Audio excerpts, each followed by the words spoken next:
buồn sang khắp yên buồn này là chế hàng lại xem răng lại cầm mấy lê lê từng hàng lại lê này đã bộ hồ luôn đà cả lại lúc na dập bộ em núi cả lại chim chu rồi lê đồng lại hilnet cả bọt cả lại Russia cả trong Mỹ nó lại tu chia này vừa cất lại ta bộ cả lại rung răng mạnh cả lại tu chia này xin lại tu chia này tiếp cả lại như dọn một hẹp dọn trên cơm bất cứ quốc gia bể một là Hilia vừa tổng thống Donald Trump như ngã lên thằng mạng mong lại lạ xoay này nhá rim cha là nhập cả cọp rim ní nhập vào Hilia rồi vừa tổng thống mong lại tu chia này nó được đặt bố xem rằng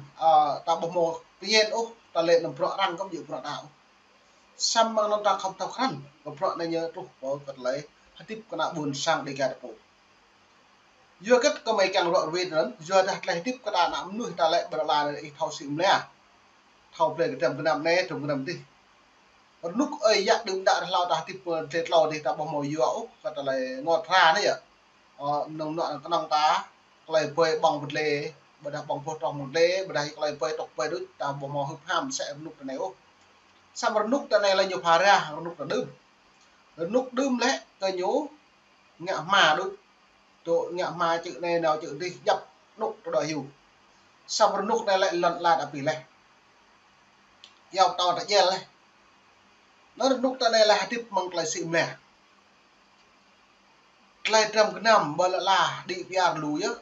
nuôi tướng hàng lại luôn ta cái lại cái nạp giờ cái mong lại nâng nọ xịn nằm em ta khá tê càng xịn tê mất là ta càng xịn ta đúng không là việc lôm việc đang càng xịn ta việc lôm việc đang mất biết bạn ấy càng xịn sao vừa cất lại như nào lại xịn đấy á ấy thầu vừa mà sang nội này em nhung này pui electric này đó như đó telephone đấy này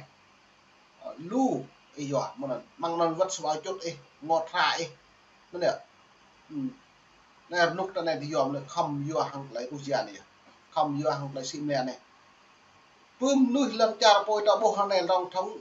đánh thuế tạm biết còn lần thuế rim trà này vừa lại cả lần trà bây giờ cứ kẹo thịt giả là vừa lại thuế này rim trà như một lần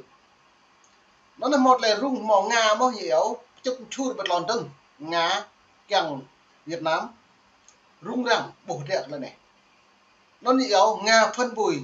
Việt Nam bị Mỹ đánh thuế mạnh tay dù đàm phán rất giỏi Nga lại cầm Việt Nam này nó nói là cất ngá như mũi Nga mũi của Việt Nam đấy vừa trả nhờ man tổng thống đồ đề ra cất lại phiền đối thật rẻ cất lại tu chia này hiện tại có ná cộng sản Việt Nam Tô Lâm trôn thật rẻ đậm nhá bị thư như trôn thật rẻ cất lại nhà tổng thống đồn trồng kèm trôn thị tùy loại về này để đàm phán này để lại là kèm 10% và giảm 11% được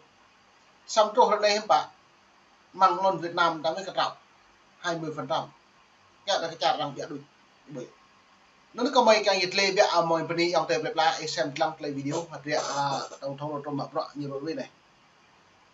Ca tụng Việt Nam là một mắt xích chiến lược tại châu Á Thái Bình Dương, là bức tường cân bằng sức ảnh hưởng của Trung Quốc, là đối tác then chốt trong chuỗi cung ứng toàn cầu.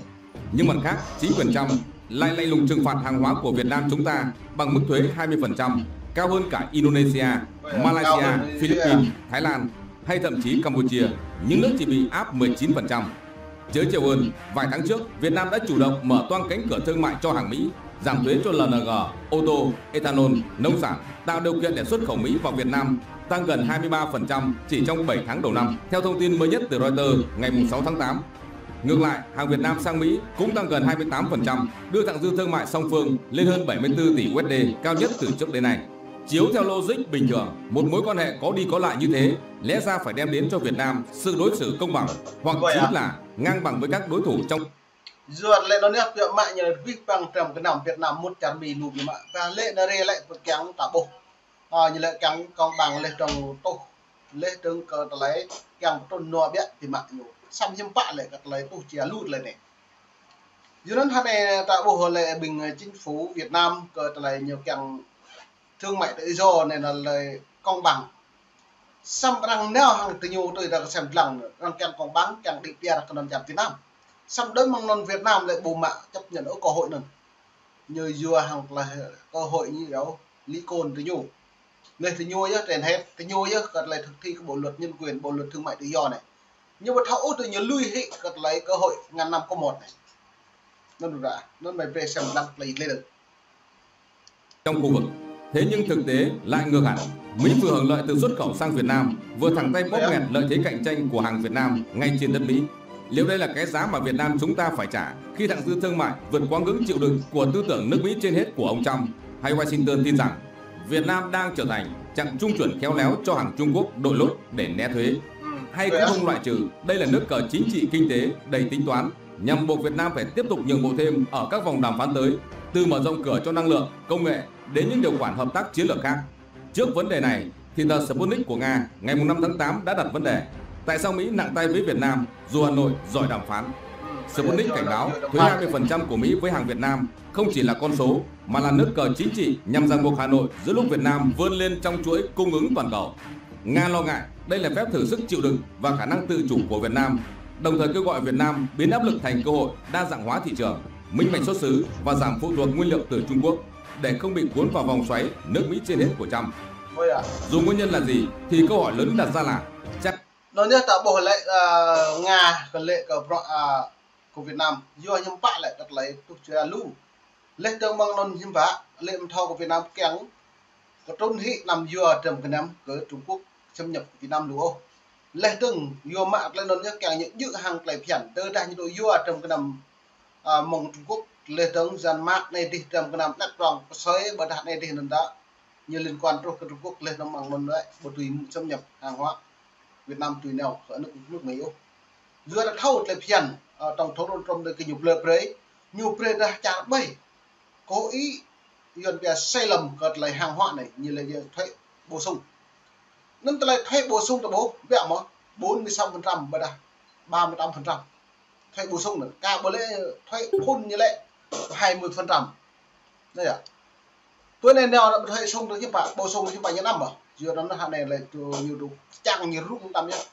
tôi Nga hàng này là nhiều hàng Mỹ là như một rõ này nhiều bữa đi trả lại mút mà càng xăm bằng lấy con nuột thì nhổ lên đừng mang non Trung Quốc như một đề ra cờ như áp thuế cờ Việt Nam này Trung Quốc là những đấy ngoài lề đôi lề riêng cả Việt Nam hàng này là Nhật than tay đắm như nhiều đưa ra cả lại 20% này mang non Việt Nam biết là bộ là hàng này hiện tại Việt Nam mong lầu thì họ đi piao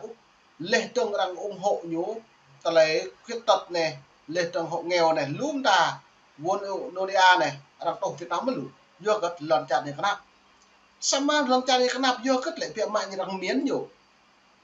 rằng một đôi 20% bờ đà nhiều 10% đấy bờ đà 11% đấy do rất nhiều cái lươn lọc cái chả Malaysia Myanmar bồi Campuchia chính thức tua hàng là mạng hàng lần chặt Trung Quốc một mà hàng họ này đi do rất Campuchia nhiều đi Việt Nam cứ nhận đi 20% này nó về xem lăng là dịch lên này ta chân tích cật lấy xem lăng lấy rung răng bạn đang sang Việt Nam đây này một điểm nào trang báo này đã nhận định như thế nào? Tại sao giữa lúc Việt Nam thể hiện rõ thiện chí hợp tác, Mỹ lại vẫn nặng tay đến vậy? Hay Mỹ đang tính toán chiêu trò và chiến lược gì với Việt Nam? Thì xin mời quý vị chúng ta cùng tìm hiểu và phân tích qua video số này. Phân tích để tìm hiểu phân tích thêm là xem lăng cà phạ về tôi là nên được này. Theo thông tin Sputnik đăng tải ngày 5 tháng 8, dường như cũng đã giải đáp một phần cho câu hỏi tại sao Mỹ nặng tay với Việt Nam dù Hà Nội giỏi đàm phán. Theo đó, bài viết cho biết mức thuế 20% không đồng nghĩa sẽ có cuộc chiến thương mại giữa Việt Nam và Mỹ. Nhưng với lão tướng dày dặn kinh nghiệm thương trường như Donald Trump và tư tưởng nước Mỹ trên hết, sẽ không dễ dàng để Việt Nam thuyết phục được Washington thay đổi đối sách. Tuy vậy, nhìn tổng thể tích cực hơn, đây cũng là cơ hội tốt để tự định hình lại nền kinh tế tự chủ, tự lực, tự cường và chủ động kế sách ứng phó trong một thế giới nhiều biến động như hiện nay. Việt Nam bị Mỹ áp thuế 20%, cao hơn mức 19% mà Washington dành cho nhiều nước ASEAN. Ok, giờ nó để bộ lại cắt lại lên này, tạo bộ lại tung lùm ấy, kích bằng cắt lại tung xe mà lại lần là Việt Nam, răng keng Việt Nam mà đây này các về Việt Nam như thầu mà ra trong lại bộ đáng thì nhú thực kích như cả bộ thực thiểu bằng bộ luật thương mại tự do này. nó tấm mình là thương mại tự do đã ít lặng mà nhau môi nước cái nào em play mà ngoại bờ đuôi giờ trong cái năm cũng đang ở lên mùi ở sam mang nên nhiều so mang đẹp hiện lại hiện rất là hiện Việt Nam này nhiều so từ cái xem lặng mong sẽ đây tôi sẽ đây prang đó bốc lại hiện Việt Nam cộng sản Việt Nam hay này như vậy luật rừng số nhiều à tua lâu lại có lấy như giáo luật tự do thông tin này tự do lập hội này cả bữa lễ tự do cần là lập nhóm tự do thông tin tự do lập hội này còn nào nhiều gì là mà do nó là Mỹ trong thống trong lại những buộc hiện đây lại Việt Nam vì đi lót qua Úc mà trả lời thương mại tự do này buộc Mỹ áp thuế cao tạo thì nhiều các về nhận thầu chính sửa trong nội bộ đảng về hợp giữa hàng lại hiện nuôi buồn sản nên cả những thầu đi việc từ đây như đừng nhận khang sẽ này lại bộ thầu do tự do nó có mong đường thì lại nhiều giờ dâm trần tại chỗ nhá ngô sa tua trong còn lại buộc lại là buồn sản như rút một điểm nào rung lên hàng hóa lên nồng nữa họ đi bia Úc trong cái năm lên mà đang đi lên trong cái năm nhưng họ đi bia Úc để tốt chia bằng 20% buổi nên ra mong này mày bên đi bằng yang đây ra không dùng sang có ta xem lòng biết lật lại chân biết cả đấy lúc nào đang có sản Việt Nam hầm Mỹ tu chia này nhưng lại mọi chia này lên tương cả đạo buồn sang ta một niệm năm rất tụ dừa cả đà tới đây đang có sản Việt Nam như bốc lấy ô từ đây nhập lấy lệ nhưng bạn lại lấy tụ hạ cả đạo lúc là đây cả đạo ta bàn nuôi bởi này lần chào Việt Nam cũng sẽ mà đi buồn sang lòng chừng mong người ta bàn lần lại xem là mình ngồi đứng bên đúng đi cơ lại trên new free